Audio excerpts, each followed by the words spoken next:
Welcome to the Property Couch, where each week you get to listen to two of Australia's leading experts. Bryce Holdaway, co-host of Location Australia on Foxtel's Lifestyle Channel and Escape from the City on the ABC. And Ben Kingsley, Chair of Property Investors Council of Australia and the founder of the 2018 Property Investment Advisory Firm of the Year.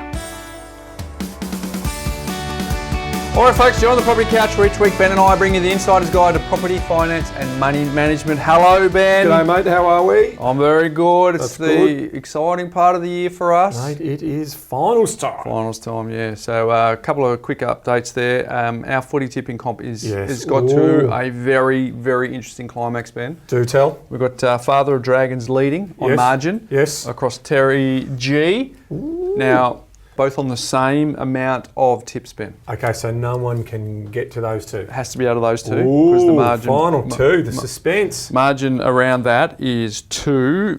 So the next person, they're on 141, the next person's 139. So they can't be chased. So they can't be beaten. So it's going to be who gets the full portfolio plan versus who gets the lunch. Exactly. Okay. So I'm looking forward to meeting both of these folks. But the margin is 12, the difference between the two of them. So it's not about even going...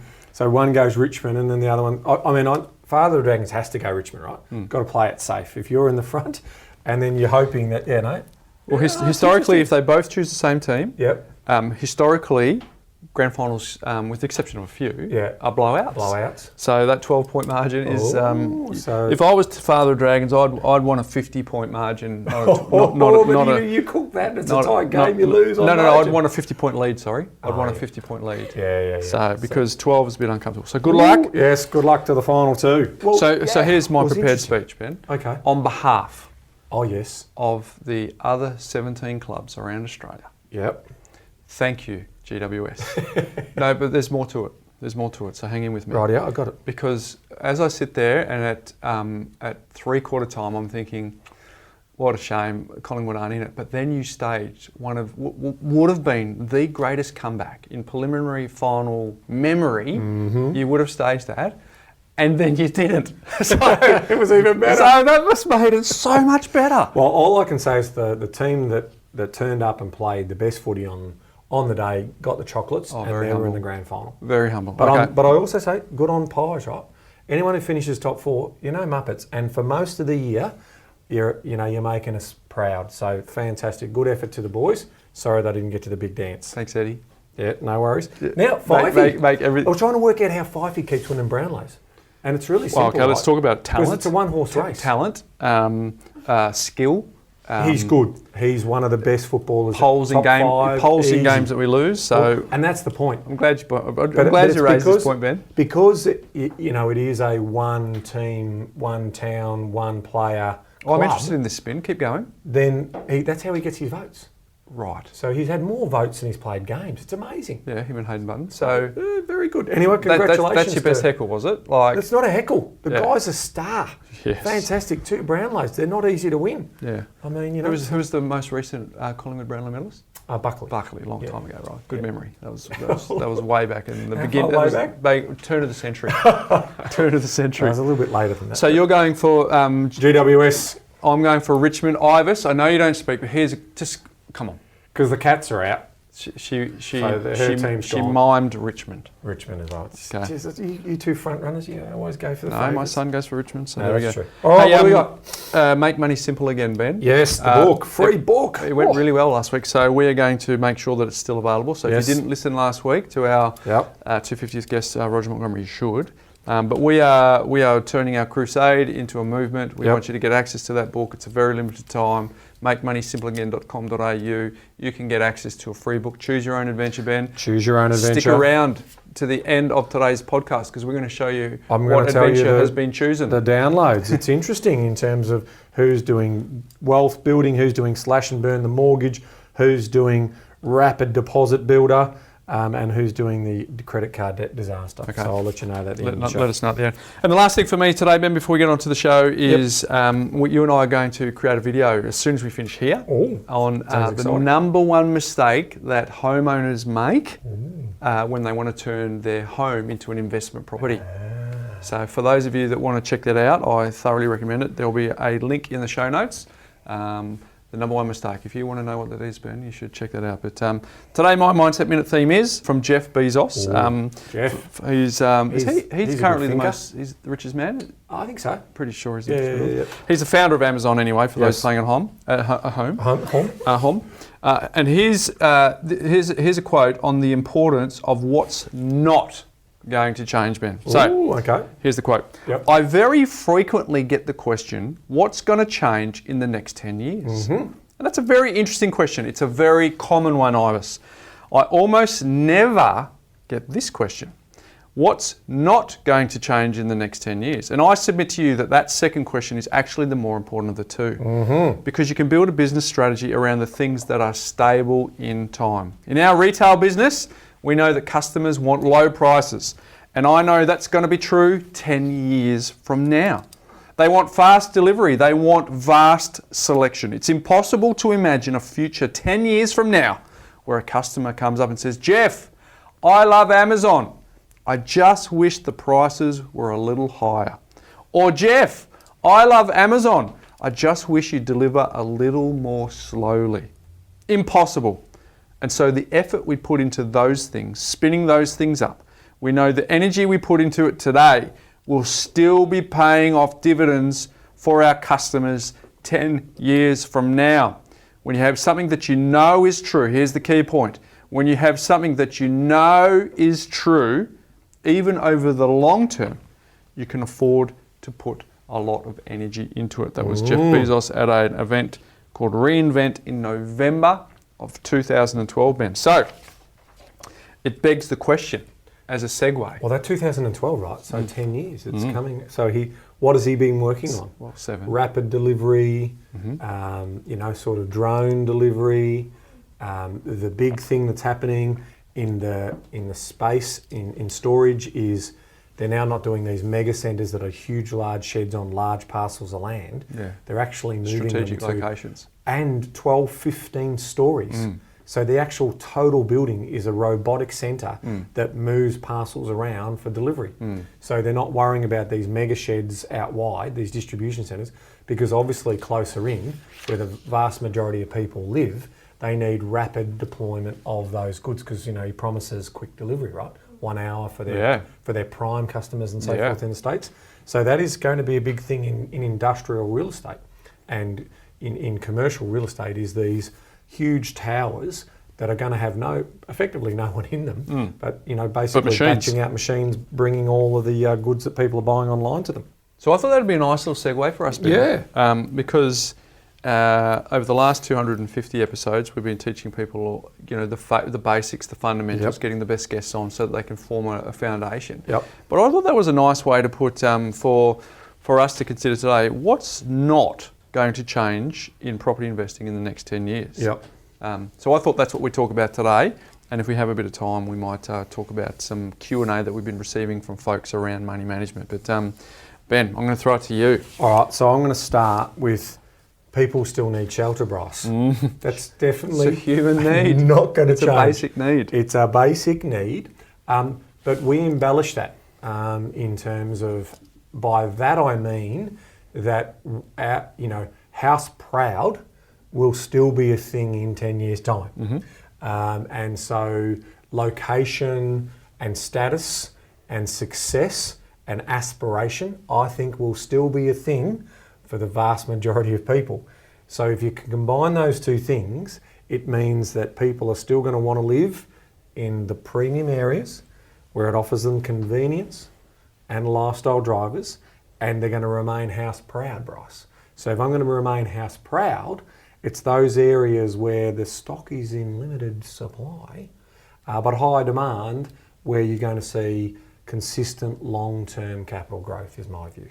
Yeah, and so with that in mind, as population grows and what you just said, that means land is going to become more and more scarce and more in demand in 10 years' time. Yeah, I've got a little bit of a gold nugget for you in a minute. I won't bring it out just now, but stay tuned. Hey, I'm going to say that in 10 years' time, the property market is still not going to be dominated by investors. Yes, that makes sense. It's still going to be dominated by what you just said, a basic human shelter requirement, but it's also going to be driven by emotion, practicality. It's not going to be driven by spreadsheets, and so therefore our theory of location doing 80% of the heavy lifting, I don't think that's going to be a theory that's not going to work in 10 years, Ben, because I actually think it's a bit like the Wiggles. If you think about the Wiggles, their business model is one of the very best business models going around. And why is that? Because when their customer grows up and moves on to the next thing, guess what? There's a whole heap of births that have happened during that process, and the next wave come through. So I think that 80% location will do 80% of the heavy lifting is a bit like the Wiggles. There will always be a principle that exists, there will always be a market for it, and there will always be people who would prefer to trade a commute for more lifestyle. Yeah, and so, expanding on that point, Bryce, even though we still believe that the vast majority of property will be owned by owner-occupiers, that also means that there will be a need for rental properties. That's not going to change.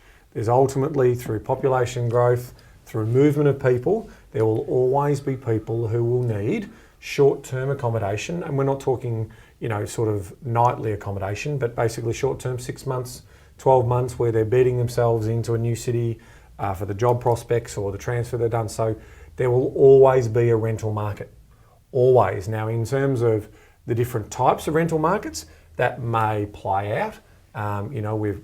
We see that the government has an appetite to try and encourage these constructions of new properties to build to rent. So that could be a thing, and we know it's a thing internationally and others, but fundamentally there will always be people who will want to rent for many, many different reasons, whether it, breaking away from the parents so they can live an independent life, as I said, lifestyle renters, temporary renters who are trying to upgrade. So there'll always be a rental pool, and there will always be rental demand. So from that point of view, there'll always be rental income that can be generated from property.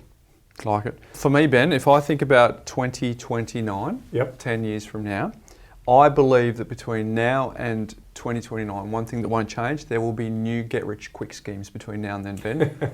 And what will not change between now and then is people will get burnt from a get-rich-quick scheme. And so what I also predict is people who subscribe to the get-rich-slow scheme, Ben, which is buy an investment property, hold it for the long term, make sure you buy the movement we're trying to create, Bryce. That is the movement. I believe that the get-rich-slow scheme will be the best path for the majority of people to create a self-funded retirement as much in 2029, Ben, as it is in 2019. I do not think that will change. I think you're right. I think that, but what I do think through information, the information age and the data age, that knowledge will be more accessible for people. And I think you're right. I think the buy and hold for the long term will become the predominant way in which people will invest over the next 10, 20 years, and hopefully less people will be spooked to. Who knows? The government might even introduce some regulation, which would be great, around property investment advice, because if they did that, they would effectively kill the spooker's business model, and that's only good given the risk of the high value transaction that we're talking about there. If you get it wrong, it can destroy your financial well-being. So we would hope that would be the case. But I do like the idea that more and more people will see the benefits of owning a couple of investment properties as part of a mix of superannuation and so forth to provide for them and their family into the future. Well, you're right, Ben, because we're hopefully playing our part. There's other podcasts out there that are playing their part as well. So people are becoming better informed, and I've been speaking to a lot of 20-somethings who are podcast listeners of late, and this is their medium. They listen to podcasts. They get up to speed really quickly, and I think that hopefully I'd like to think that the amount of get-rich-quick scheme victims is less between now and then. But but my point is this: what will not change is the slow road to China, Ben. The fact that you need to buy an investment property, trap surplus, plan for the long term, all those sorts of things. That will not change. That's what Bezos was saying before about lower prices, faster delivery. That's our fundamentals, Ben. If you're playing the long game, that is still a very, very good way to self-fund your retirement in 2029, just as much as in 2019. So I'll segue that into property prices will continue to grow, Bryce. Okay, so I'm highly confident of this. Controversial, and that's all property prices over the long term will continue to grow. Some better than others. And I'm premising on this fact that if property prices don't grow, in other words, if they grow lower than the inflation rate, why would people buy property? Okay, so there is an incentive to ensure that property prices continue to keep growing. So I'll run the hypothetical in terms of, let's say for 10 to 20 years, property prices don't grow. So what would happen to the economy? Because property's too big to fail. Residential property's too big to fail, 52, yeah, it's 53%. Protected, it's largely protected at the ballot box, which we saw almost acutely in the last election. Correct. Because why, as an owner-occupier, so forget the investment piece, why would I buy a property that's costing me $500,000 or $1 million, and over the course of paying off that loan, whether it be 15, 20, 30 years, where if I borrow $800,000 and I pay it over sort of at 5% and I pay it over 30 years, I'm probably paying 1.6, 1.7, 1.8 million in loan and interest. If my property's not worth that, why did I do it? Like, why would I prefer to just sort of say, like in the gig economy, where maybe in the future we won't necessarily own our cars. We might, we will have a subscription and we can choose which different car we're going to use. So my view is that the reason why that needs to happen is the economy needs to continue to keep growing, and the wealth effect, we saw that recently in terms of when people's house prices go down, they don't spend. Like it. So the economy in itself will get into all manner of strife if they try to do too much tweaking to the macro potential. So I'm very confident, and I'm going to share with you in a minute exactly why I believe certain locations will grow better than others, and what is the secret sauce in those locations compared to other locations as well. So, yeah, property prices are going to continue to grow. How quickly they grow is going to be case by case, market by market. Okay, nice. All right. For me, in 2029, I think that the principle of buying the right asset will not change. I think that what I do think is by 2029 we will probably get more used to being in higher densities. Yes. But I certainly don't think that if you were to buy properties that the bank can't fund, if you were to buy properties that were fundamentally oversupplied, if you were to buy properties that were not next to a easy accessible to economic activity, I think that they will still prove to be poor performers in 2029 as much as they are in 2019. So that will not change. So therefore, the basics of understanding property selection is something that you need to master. Now, if I quote Jeff again at the back, he said, and so the effort we put into those things, spinning those up, we know the energy we put into it today will still be paying off dividends for our customers 10 years from now. So I wanted to highlight that point, because the energy and the effort that people put in today to understanding asset selection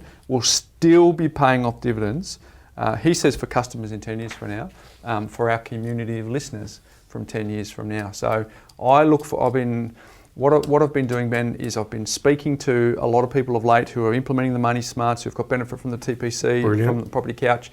And little segue, if anyone wants to share with me their stories, I'm recording them on Zoom right now. I'm building a collection of them. So reach out to info@thepropertycouch.com.au if you want to be part of that. But Ben, when we met Paul Clitheroe recently for our 200, that was a nice opportunity for us to see a man who had shared some ideas when we were growing up, and we were able to circle and meet. I'm looking forward to the day that someone can come up to you and I and say, hey, look, we've never met before, but some of the concepts and the principles that you shared on the podcast, I implement them and they've made a difference. Cannot wait for that day when we get to see that circle around. Look, I mean, it's a classic analogy, right? But if you sow that fruit seed in the backyard and it grows after 10 years, the apples that you're getting and the harvest that you're getting is better each year if you're caring for the tree. Last week you talked about, where you're watering. Well, if you're looking after that, that's what I love about property investment, Bryce, is that you can buy them and, for me, it's less than 10 hours a year. If you've got a good property asset, good property manager, you don't have to spend lots and lots of time worrying about it. It just sort of does its thing, and I don't think that's going to change. I think that a new segue of what's not going to change is property managers are going to do a good job of looking after your property, and you're going to continue to keep it in good lettable order, and you're going to bear the fruits over time. And if you pay that debt down, that passive income is going to be enjoyed, as well as the capital growth that comes from that asset. That's not going to change. Another thing that's not going to change, Ben, in 10 years from now is money will still be very simple. The concepts, the process you need to implement, the structure, that won't change, Ben. But also the fact that people's behaviour is going to stuff it up, that won't change as well. Now, technology will help. Yep. People's access to their banking records being fed into them won't help. Yep. But still, people will get in the way if they don't make a choice to seed into their money management.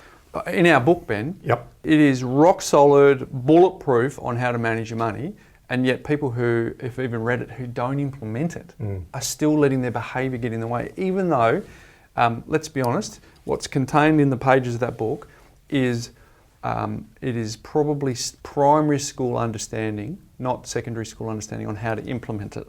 So it's not tough. It's the behaviour stuff that won't change. So my prediction in 2029, behaviour will still get in the way. Where the advantage for those people right now is if you do have a system and you use that system, because James Clear, who we're getting on the podcast and I cannot wait, says you do not rise and fall to the level of your goals, Ben. You rise and fall to the level of your system. So if you've got a money management system in place, Ben, you will be able to overcome the behaviour stuff.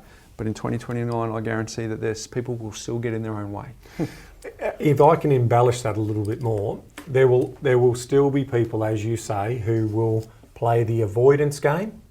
But through technology, I am a big believer that there will be even easier tools and even more automated ways in which you can get better insights around your money into the future. So you're right. If people don't, still get in their own way. Correct. So I think you're going to be right there in terms of those people who want to continue to keep avoiding it are going to be the ones who continue to fall behind the eight ball all the time. They're just going to keep going backwards and backwards and backwards. So I read a quote there from Bill Gates last night that was talking about it's not your fault that you were born into a poor environment. Not your fault, right? That's the lottery. Where you land, but it's absolutely your fault. And I'm paraphrasing. If you don't do something about it. It's absolutely your fault if you die poor. Like, he's making no excuses for anyone. He's sort of saying, so if you are born into a poor environment, then that's not your fault. Is he talking about first world or third world? Because I think in first world, I agree. I suspect it is, but I still think that there is some things you can do. Yeah. So let's assume first world, right? So, but even in if you get an education, yep, that in itself, like you're going to be. You're in a capitalist place. You've got access to a library, all those sorts of things. But I believe it can happen in the third world too, right? Because if you get some type of education, right? So there will be pockets that where education isn't available, and they will be will be difficult. But even those areas will see Western world and new technology and all that flow into those. So whether it be better irrigation, where they can yield better crops, better water management, those things will still penetrate into those. Yeah, and they're getting microfinance. They're getting a lot of people coming in, showing them how to be entrepreneurs even at their level within their own farming community. You're ultimately in control of your destination, right? So if education is your key to create a better life for yourself, then that's true, because this podcast is about educating people on property, finance and money management, right? So that's exactly what we're talking about here. So I 100% believe what Bill is saying. It's not your fault that you were born into a poor family or a poor situation, but if you've lived 50, 60 years of living and you are still poor, then you've got to look in the mirror. There's definitely something that you've done or haven't done or haven't committed to or haven't tried to strive for that's played a role in that outcome. So I think, so coming back to your point, there will still be people who put their head in the sand. And we hope that that'll be less and less people. And more people will look at the tools, the systems, the processes, using things like money smarts, those types of things, where they get better awareness of their financial situation. And with that, they can affect change. And that change is transformational. which is obviously trying to find financial peace, which is our ultimate goal. Ben, I always think that people will always want privacy. They want as much space as they possibly can. Yes. They want lifestyle. Yes. They want to have access to garages if they've got cars, although we've got a view that may change. They want to have access to the park. All those sorts of lifestyle drivers that we talk about as the practicality test. Yes. That will still exist in 2029 as much as it exists in 2019. So therefore you've got to understand the practicality test. Why would you buy a 2-bedroom flat in some circumstances? Why would you chase a 4-bedroom house in some circumstances? Why is a townhouse practical over a house when you've got two suburbs versus each other? Those things around the practicality test will exist in 2029 just as much as they exist in 2019. Mate, so I'm willing to share my little... Oh, now because I've tried to condense it now, and then I'll prosecute my case afterwards. All right. So the value of land, Bryce. Yeah. The value of land will grow quicker in locations where more money is spent. Think about that. The value of land will grow quicker where more money is spent.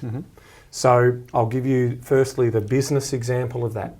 So even in large CBD areas, there are pockets of streets where the rent is lower and the building and the infrastructure isn't as good as some of the better streets, even in the bigger cities, okay? And so when developers and builders build A-grade buildings and modern buildings, the leases are more expensive. The leases for the cafeterias and the restaurants are more expensive because that's where the affluent money goes to, right? It's gentrifying. Gentrifying, correct. So that makes that land in that part of the city worth a lot more, right? Because per square metre of land is obviously then revalued because it's been repurposed and you get that. Now the same applies... Like London when they spent the money over where the Olympics were going to be. Correct. On that side of the city. Correct, but also even in the best areas that have traditionally been, the Mayfairs, the Piccadillys, all of those areas absolutely still continue to provide reinvigoration even in those locations. So the same principles apply for even the best locations in Australia and the best suburbs and the land to asset ratio. So you only need to drive around some of the very, very best and most expensive suburbs in Australia for my argument to work. You will still see construction sites on houses. You'll still see scaffolding. You'll still see how old houses being bowled over, new ones being built. Now that is moving, so by way of example, a $3 million house has just been bowled over because the new owner who's just made his money out of fintech, whatever they've done, wants that location for the view because that view's priceless and they're going to go and spend $10 million on that new. Now, all of that's happening in parallel with other sites, all in that area. Over time, the units are doing it, people are refurbishing. Now, people might be saying, well, that's not creating capital growth. In a sense, it's not, because obviously if I spend $4 million on a property and I sell it and the land was worth $2 million and I sell it for $6 million, I haven't made any money. That hasn't been a good investment. But over time, when the valuers are going through that area, when the rates people are going through that, when the valuer general is going through that area, they're sort of saying, there seems to be a lot of money going into this area. And through that, and it's not osmosis because there is a formula in that, but they will regrade that land. And that land will be worth more and more and more. So in gentrifying areas, that's where we do see a lot of spend going in there. So if you're trying to research this, you can get onto the local government websites and you can see all the approvals, or applications for approvals, and you can see their dollar amount because you've got to put a dollar amount next to that. So if you're looking for areas that you start comparing suburbs next to each other in terms of, wow, there was $400 million worth of renovations going into this suburb in the last 12 months, but only $200 million worth of renovation there. So over the long term, that they are making that a status area, driving people into that location. There is regentrification, but also improvement in that area. So it's the land value will grow quicker in those locations where more money is being invested. So as an investor, we're not saying that you go and build these mega mansions because your yield will be rubbish. But geez, I tell you what, if you get the ugly duckling next door to the owner-occupier appeal properties and you get all those things, then percentage-wise, you're going to get a very, very good lift in the land, but also someone's going to knock on your door one day and say, I want this land site because I want to build my next dream home. And if you've got a character home, what's also happening, because not every character home is is heritage overlaid, so that means that they can be bowled over. So if you're holding on to a couple of those, like I only need to drive through Moonee Ponds, Essendon and all that, I'm seeing some of them getting rolled, and I'm seeing these contemporary homes getting built.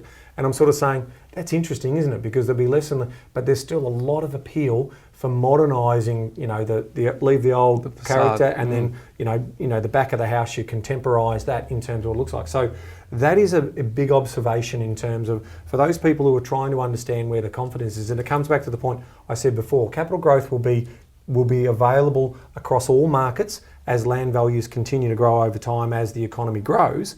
But the areas that will get a better return over the long term, not the short term, will be these areas where the money is spent on the infrastructure and the amenity. Because I agree with you, right? Because if you have a look at the population of the major centres around Australia, they're all set to have significant increases, right? So if you've got a finite piece of land and you've got all this population coming, and the projections go to 2050, so I get that it's sort of, still 30 years down the road, but all of the population bases in all of the major capital cities, and we're a highly urbanised city around the coast, would suggest that, if you're playing the long game, just pick a city. If you're playing the property, the portfolio build game, you want to put a little bit more science into it. But what you said before, it really comes down to the framework of human interest and human behaviour. You put the money into those areas, creates more human interest, whether it's a cafe or a bowling or whatever it is that's going on there. And then you talked about the status, which really comes under human behaviour. So, but don't be fooled just because a big shopping centre is being built. Everyone goes, look at the money being spent in that area, right? That shopping centre is going to attract labour to work in retail, but retail doesn't attract the higher income dollars. So a lot of people think the infrastructure could be just that. Now, it will move the dial. Make no mistake, that infrastructure will definitely move the dial in terms of land values and things that are going on out there.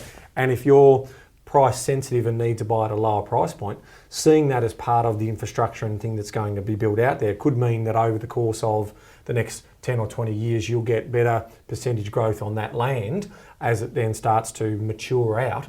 But I also say it always comes from the most expensive land areas first. That land, that land value is not going to grow any quicker or be worth more than the blue chip land closer in where the vast majority of people want to live, for all of those emotional drivers that we talked about, owner-occupier appeal, practicality test, all the things that they think is living an aspirational and successful life. So there you go, folks. We're reminding ourselves today of some of the things that are based on the quote that we started today with Jeff Bezos, or Bezos, however you say it, being asked a better question around what's not going to change in the next 10 years rather than what's going to change in the next 10 years. So folks, we're trying to reinforce today some principles that we've talked about for some time, but just give it a little spin to remind you that when you're making a decision, think about 2029. What is not going to be different in 2029 that you can actually build a portfolio around, that you can get some confidence in buying? And I would say, Ben, that in 2029, you will still get dividends if you plan today. So if you were to actually put some thought into where you want to end up and how you're going to get there, that is never going to change ever. Plan to become what you plan to become is what you say, but if you plan to fail, you fail to plan. And the fact that property investing, if you can take the mystery out of it, it comes down to this: determine where you want to be, engineer a process in place to work out what it's going to take to get there. Model your cash flows. And work out if you've got job security, job stability, have you got any surplus cash flow, and what do you need to buy? I mean, that it seemed like, because we've said it so many times over 251 episodes, Ben, but it seems so crazy that someone would enter into property investing without actually knowing where they're headed, why they're doing it, because then they're like a boat without a rudder. They'll go wherever the breeze is going. So one of the things that we get from our clients and some of our peers and our competitors, when they're talking to their clients and they actually get to fulfill a plan and they start to see that plan come into place, it just gives people, we talk about financial peace, it just gives them the ability to take a breath and have confidence that they're heading in the right place, and then they will not be seduced by what we talked about before, the next get-rich-quick scheme, because they're just on this path to self-funded retirement. Beautiful. Well said, mate. The other one I thought, generalised commentary in 10 years is still not going to help anyone. No. generalised commentary is still not going to help anyone. But it'll still be out there, and the news spiel of the day, the news cycle will be exactly the same. I was talking to a journalist the other day, and I talked about that, and she was asking me, what do you think about, and it was interesting that the journalist behind the scenes is saying, yeah, I know it's not helpful, but this is what we've got to do. We've got to provide a soundbite. We've got to be able to get someone to pick it up. What's so you're Perth telling doing? me, Bryce, that it'll be boom or bust still? I think the stories will still be boom or bust? Well, that's a good point you make. So probably best to say that in 10 years' time, if it bleeds, it will still lead. If it bleeds, it will still lead. So folks, hopefully you're picking up what we're putting down here in terms of the principles and probably a shout out, Ben, which we haven't done for a little while, to our new listeners. Yeah. If they've only sort of been on board in the last sort of say 50 episodes, because it's definitely difficult to go back to the beginning and start again. But the first 20 episodes, I haven't said it for a while, is foundational. You need to know those because what won't change in 10 years' time is the majority of the fundamentals we talked about in the first. I was about to say what we won't change is our angle or our language around what's right and what's not right. So, this is a long-term investment principles that you're learning about here today. They are not going to change in 10 years' time. So we could be sitting here on episode 1048 and still going owner-occupier appeal, scarcity. I've got to be honest, sometimes I think you and I have had this conversation where someone's mentored us around, if we feel like we've said it too much, it means that the audience is probably just starting to land for them, because we come in here and we owner-occupier appeal, investment grade, scarcity, location as 80% of their heavy lifting. Like, it feels like we are becoming a broken down record. But then I read feedback that we get from the community around the questions that they've got. And unfortunately for some people, they really get it. For other people, they outsource it so they get it.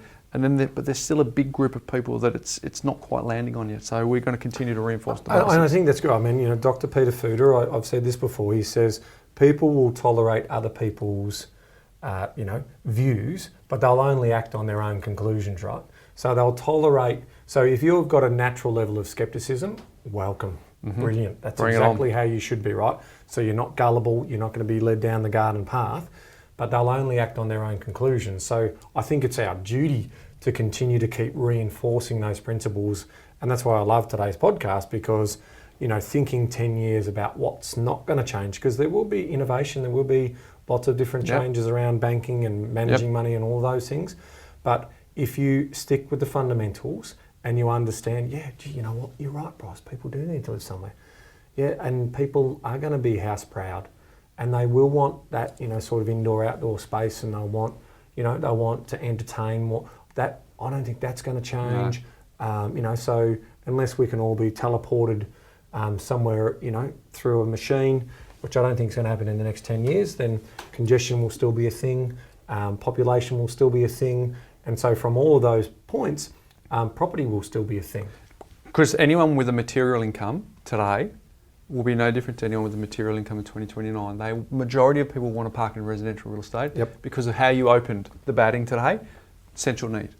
So that's not going to change. Therefore, people with a material income, it's not going to change. Therefore, people with more material income than the person next door is going to aspire to come closer in. And if they're going to come closer in, it means they're going to put more demand. And when you get closer in, there's less of it available. More spend.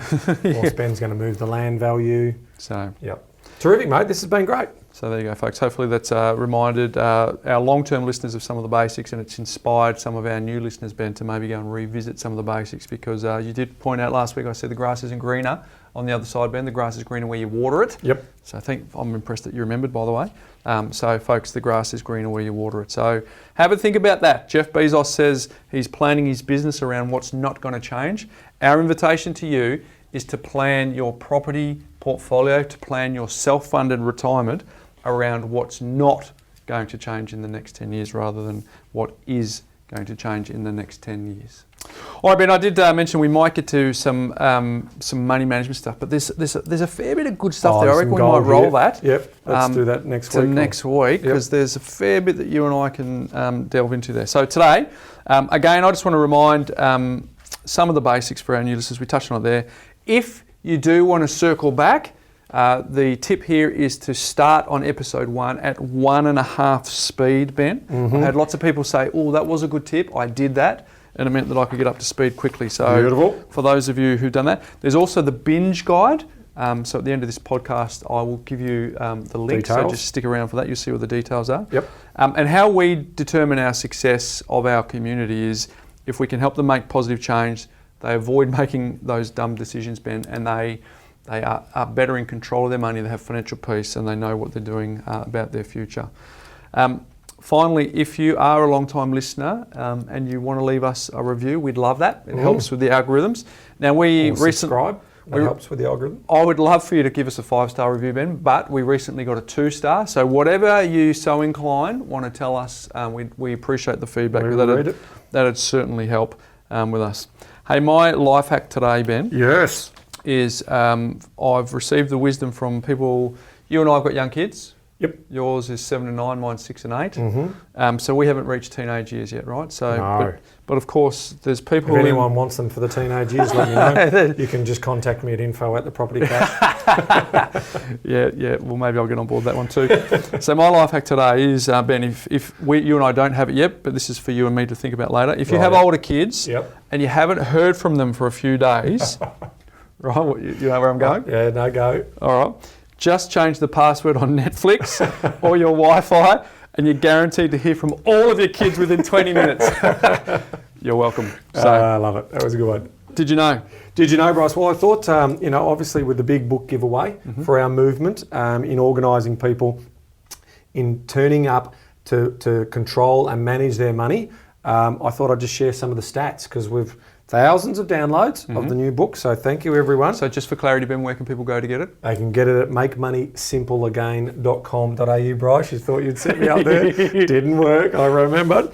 In terms of the Choose Your Own Adventure, so we've got 4. So remember, I'll summarise the 4 again. There's wealth building. So you get the entire book, but the case studies at the back of the book, you get to choose that adventure. So wealth building. You've also got the mortgage debt-free case study, or you've got the rapid home deposit builder case study, or you've got the credit card debt disaster case study. Now inside those case studies, we basically put all the numbers there and we show the impact. So how quickly and, some tips in terms of if you add extra money in, this is what the impact would be. So you're starting to see those differences. So life-changing for some. Now, which one do you think would be number 1, Bryce? Not looking at my paper. Well, I don't know that it's fair because I do know the answer prior to your paper. But let me build some suspense for you, Ben. Is it the credit card disaster? No, Bryce, it's not the credit card disaster. I tell you, we work well together. Bryce, would you believe that that's the lowest? Lowest, is it? And that's a good sign for us. I'm no good at this. Hopefully the people playing at home are better than me. Because we're a wealth building podcast, so I'm sort of glad that we don't have credit card debt. Only 4% of people are choosing that adventure. Yeah. So now I'm assuming some of the other people might still have some credit card issues, but only 4% are downloading that journey. Okay. So what do you think is number? Okay, so you've got the, you're going to set me up. So the third. So we'll go up the list. Okay. We'll go up the list. What's number 3? I reckon. Is it Ben? Is it wealth building, Ben? No, Bryce. Oh, he's playing so well. I'm not good at this. Okay, rapid home deposit builder came in at number 3, I should say. 13% of people are downloading that 17%. Journey. Where's the rest? Then we've got the rest in mortgage debt free. So people who want to be mortgage debt free are 22% of the Choose Your Own Adventures. And sort of makes sense, doesn't it, right? Wealth building podcast. Yeah. You'd like to think the people who are listening to our podcast are about building wealth. Coming in at 61%. So over half of everyone who are downloading the free book are choosing the wealth building. So they're understanding, they're getting the knowledge around leverage and basically making sure that the surplus that they're trapped, they're not only not leaving it on the table, Bryce, but they are supercharging it into investments and property. So good on them.